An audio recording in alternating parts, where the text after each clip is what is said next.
ഇന്നൊരു സംഭവത്തിനെക്കുറിച്ച് സംസാരിക്കാനാണ് വന്നത്. വേറൊന്നുമില്ല. ഇന്നിപ്പോൾ നമ്മുടെ ബീനി ടൂറിസ്റ്റ് ഹോമിൻ്റെ അവിടെ നിന്ന് അങ്ങോട്ട് കയറി പോകുന്നൊരു വഴിക്കൊരു ആക്സിഡൻറ്റ് നടക്കേണ്ടതാണ്.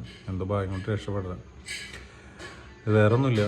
കാരണം നമ്മുടെ പാർക്കിൽ നിന്നിട്ട് ഇറങ്ങി വരുന്ന സമയത്ത് ഒരു സീബ്ര ലൈൻ ഉണ്ട്. ആ ഭാഗത്ത് ലൈറ്റ് എന്ന് പറഞ്ഞ സംഭവമില്ല. ഒരു വ്യക്തി പെട്ടെന്ന് റോഡ് ക്രോസ് ചെയ്തപ്പോൾ ബാക്കിലൊന്നും ഓട്ടോക്കാരൻ ഇത് കണ്ടില്ല. ഓട്ടോക്കാരൻ പെട്ടെന്ന് ബ്രേക്ക് ചെയ്യാൻ മാത്രമല്ല, പെട്ടെന്ന് വണ്ടി സ്കിഡായി. എന്തോ ഭാഗ്യം കൊണ്ടാണ്. പുറകിൽ നല്ല വലിയ വണ്ടികളൊക്കെ ഉണ്ടായിരുന്നു. ഉറപ്പായിട്ട് ഓട്ടോറിക്ഷ ഇടിച്ചിട്ടാണ്. തൊട്ട് പുറകിൽ ഞാനുണ്ടായിരുന്നു. എനിക്ക് ആക്സിഡൻറ്റ് പറ്റേണ്ടതാണ്. അപ്പോൾ എന്താ കാര്യം എന്ന് വെച്ച് കഴിഞ്ഞാൽ, നമ്മുടെ തൃശ്ശൂർ കോർപ്പറേഷൻ്റെ അടുത്താണ്. എന്താ നിങ്ങൾ ചെയ്യണമെന്ന് എനിക്കറിയില്ല. ഒരു കോർപ്പറേഷൻ വന്നു. തൃശ്ശൂർ എന്ത് വികസനമാണ് വന്നതെന്ന് വെച്ച് കഴിഞ്ഞ് കഴിഞ്ഞാൽ കുറേ പരസ്യ ബോർഡുകൾ റൗണ്ടിൽ വന്നു എന്നല്ലാണ്ട് പ്രത്യേകിച്ച് ഗുണങ്ങളൊന്നുമില്ല. ഇന്ന് ആ റോട്ടിൽ വൈകുന്നേരം ആകുമ്പോൾ വെളിച്ചമുള്ളത് ആ പരസ്യ ബോർഡുകളുടെ വെളിച്ചം കൊണ്ടാണ് വണ്ടി ഓടുന്നത്. പ്രത്യേകിച്ചൊരു തെരുവിളക്കുകളൊന്നും അവിടെ ഇല്ല. ഞാൻ ചോദിക്കുന്നു, ഞാൻ കോഴിക്കോട് പോയിട്ടുണ്ട്, അതുപോലെ ട്രിവാൻഡ്രം പോയിട്ടുണ്ട്. ഇവിടെയൊക്കെ പോണ സമയത്ത് നല്ല രീതിയിൽ തന്നെ അവിടെ ഈ പറയുന്ന പോലെ തെരുവിളക്കുകൾ നല്ല രസമായിട്ട് പുതിയ മോഡൽ അനുസരിച്ചുള്ള തെരുവിളക്കുകൾ ഞാൻ കണ്ടിട്ടുണ്ട്. എന്തുകൊണ്ടാണ് നമ്മുടെ തൃശ്ശൂർ മാത്രം, ഈ കോൺഗ്രസ് ആണെങ്കിലും CPM ആണെങ്കിലും ഏത് ടീമാണെങ്കിലും മാറി മാറി കോർപ്പറേഷൻ ഭരിച്ചാലും ആ റൗണ്ടിലെ കുഴി നകലില്ല.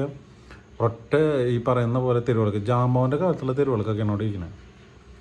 ഇതൊക്കെ കത്തി കഴിഞ്ഞ് കഴിഞ്ഞാൽ ഇത് എവിടേക്ക് വെളിച്ചം കിട്ടണമെന്ന് വെച്ചാൽ നേരെ ആ വിളക്കിനെ താഴേക്ക് പോലും കൃത്യമായി വെളിച്ചതില്ല. അത്ര ഹൈറ്റിലാണ് സാധനം ഇരിക്കുന്നത്. അപ്പോൾ അത് ഒരു ഗുണം വേണ്ട നാട്ടുകാർക്ക്. ഇപ്പോൾ അവിടെ ആക്സിഡൻറ്റ് ഉണ്ടാവണം. ഒരാൾ റോഡ് പെട്ടെന്ന് ക്രോസ് ചെയ്താൽ പോലും ആ വ്യക്തിനെ കാണണമെങ്കിൽ നമ്മൾ ഏകദേശം എടുത്തെത്തിയാലാണ് ആ വ്യക്തിനെ കാണുക ഈ ലൈറ്റിൽ, അല്ലാതെ നമ്മൾ കാണാനില്ല. അപ്പോൾ എനിക്ക് തൃശ്ശൂർ കോർപ്പറേഷൻ ഭയങ്കര, കാരണം എന്ത് രസമായിട്ട് മോടി പിടിപ്പിക്കാവുന്നൊരു നഗരമാണെന്ന് അറിയാം തൃശ്ശൂർ.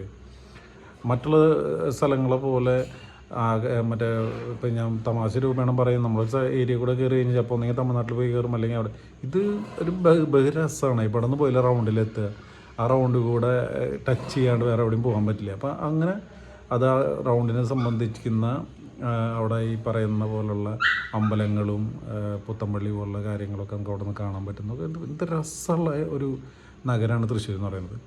പക്ഷേ ഒരു തരത്തിലുള്ളൊരു ഭയങ്കര ഒട്ടും സാറ്റിസ്ഫൈഡ് അല്ല. ഒരു നല്ല രസമായിട്ടുള്ളൊരു ഒന്നും അവിടെ നടക്കണില്ല. ഒരു കുറേ എക്സിബിഷൻകാർ വന്നിട്ട് കുറേ സംഭവം ഉണ്ടാക്കി വയ്ക്കും. അതിൻ്റെ പുറത്ത് അവിടെ കുറേ ബ്ലോക്കുകളും, ആർക്കും വേണ്ടാത്തൊരു അണ്ടർഗ്രൗണ്ടും. അതിലൊരു മനുഷ്യനതിൽ പോകണമെന്ന് ഞാൻ ഭയങ്കര അപൂർവമായിട്ടാണ് അതിൽ ആൾക്കാർ പോകുന്നത്. അപ്പോൾ എനിക്കെന്നല്ല, പൊതുവേ അവിടെ ട്രാവൽ ചെയ്യുന്ന മിക്ക ആളുകളിൽ ഇപ്പോൾ ഫേസ് ചെയ്യുന്ന ഏറ്റവും വലിയ പ്രശ്നങ്ങളൊന്നാണ് ഒന്ന് കൃത്യമായിട്ടുള്ള സിഗ്നൽ ഇല്ലാത്തത്.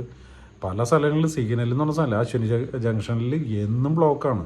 അവിടെ സിഗ്നൽ വെച്ച് തീരാവുന്ന പ്രശ്നങ്ങളുള്ളൂ. അവിടെ 2 പോലീസുകാർ എന്നിട്ട് അങ്ങോട്ടും ഇങ്ങോട്ടും കൈ കാണിച്ചാൽ എല്ലാം കൂടി ബ്ലോക്കാണ്. അപ്പോൾ ഈ കോർപ്പറേഷനിലുള്ള ആളുകളൊന്ന് ശ്രദ്ധിക്കുക. അത് കോർപ്പറേഷൻ എന്ന് പറയുന്ന നാട്ടുകാർക്ക് വേണ്ടിയിട്ടുള്ളതാണ്, അല്ലാണ്ട് വെറുതെ നിങ്ങൾ 2 പാർട്ടിക്കാർക്ക് അങ്ങോട്ടും ഇങ്ങോട്ടും തല്ലുകൂടി കയറിയിരിക്കാനുള്ള സ്ഥലമല്ല അത്. നമ്മളത് മനസ്സിലാക്കുക. ഇത് റിക്വസ്റ്റാണ്. കാരണം ഞാൻ ഉൾപ്പെടെ ബൈക്കിലോ നടന്നോ പോകുന്ന എല്ലാവരും ജീവന ആപത്തായിട്ടുള്ളൊരു കാര്യമാണ് ഈ ഇരുട്ടത്ത് നടന്നു പോകുന്ന പരിപാടി. പിന്നെ അതിൽ ഏറ്റവും വലിയൊരു പ്രശ്നമുണ്ട്, അത് ഞാൻ അടുത്തതിൽ ഞാൻ പറയാം. തൃശ്ശൂർ എന്ന് പറഞ്ഞ ഒരു നമ്മുടെ പുറത്തുള്ള ജില്ലക്കാർ കേൾക്കുന്ന ഒരു സാംസ്കാരിക നഗരം എന്നതിനപ്പുറം ഒരു രാത്രി 10 മണി ആയി കഴിഞ്ഞ് കഴിഞ്ഞാൽ ഉണ്ടാകുന്ന കുറേ പ്രോബ്ലംസുകളുണ്ട്. അതായത് നമുക്ക് അടുത്ത വീഡിയോയിൽ ചർച്ച ചെയ്യാം. ഇതേ അനുഭവം നിങ്ങൾക്ക് ഉണ്ടായിട്ടുണ്ടെങ്കിൽ നിങ്ങൾ കമൻ്റായിട്ട് ഇടുക.